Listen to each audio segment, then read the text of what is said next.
911. What's your emergency? This is the phrase that signals a lifeline, a connection to help in our most desperate moments. But what happens when the call itself is the start of a deeper, more unsettling mystery? What if the emergency isn't something police or paramedics can handle? Today, we're dialing into the strange, the unexplained, and the downright chilling world of paranormal 911 calls.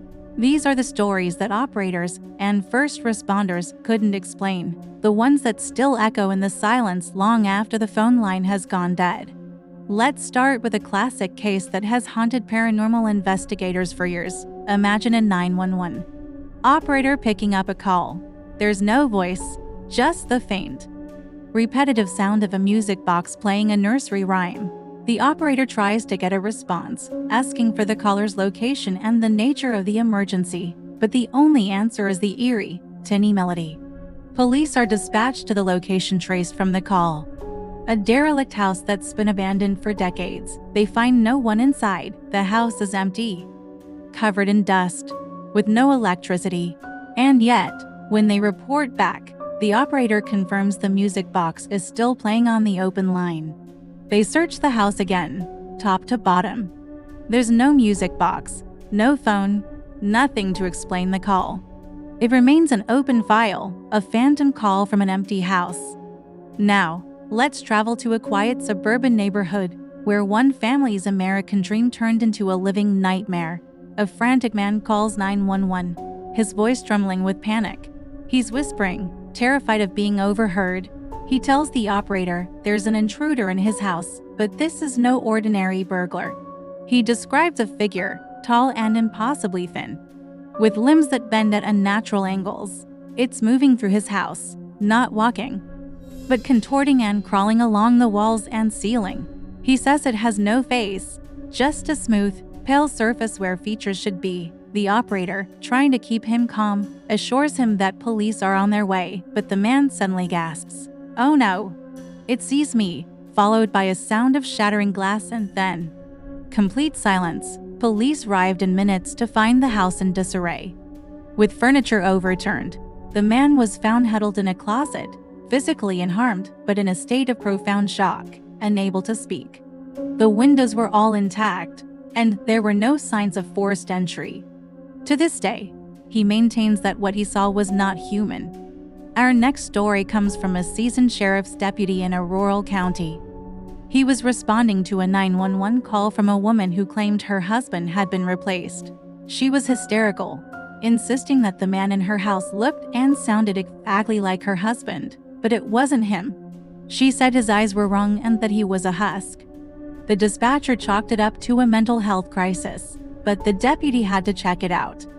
When he arrived, the husband greeted him at the door, calm and polite, expressing concern for his wife's state of mind.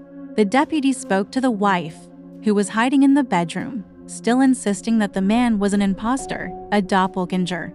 She pointed out tiny details that were off: a scar on the wrong side, a different way of laughing. The deputy, following protocol, ran the husband's ID. Everything checked out. He had no choice but to leave, advising the husband to seek help for his wife. The next day, the real husband's car was found abandoned by a lake miles away. He had been missing since the morning of the 911 call. The man in the house was never seen again.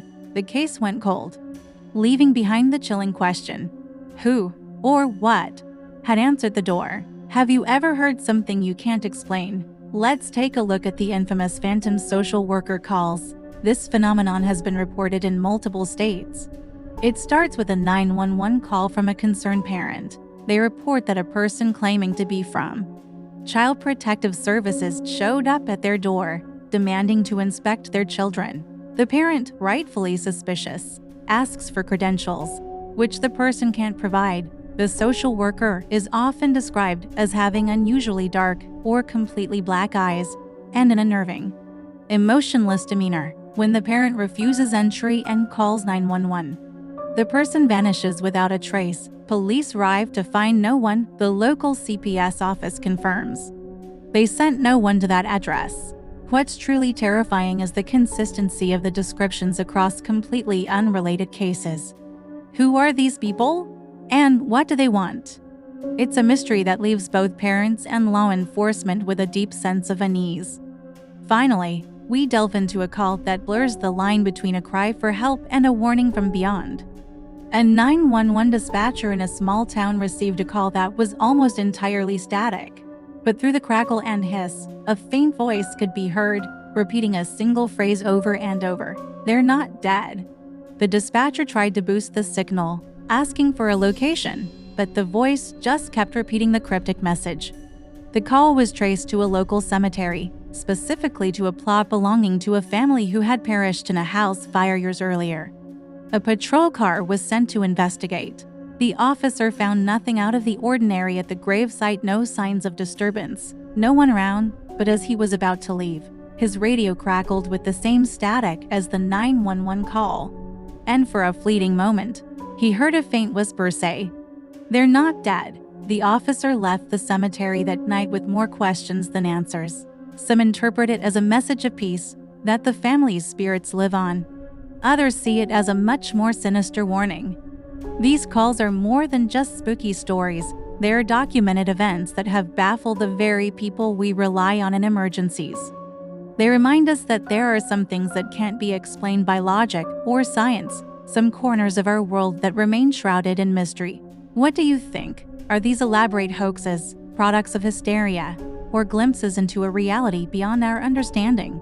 Let me know your theories in the comments below. If you found these stories as fascinating and chilling as I did, make sure to hit that like button and subscribe for more explorations into the unknown. Thanks for watching and stay safe.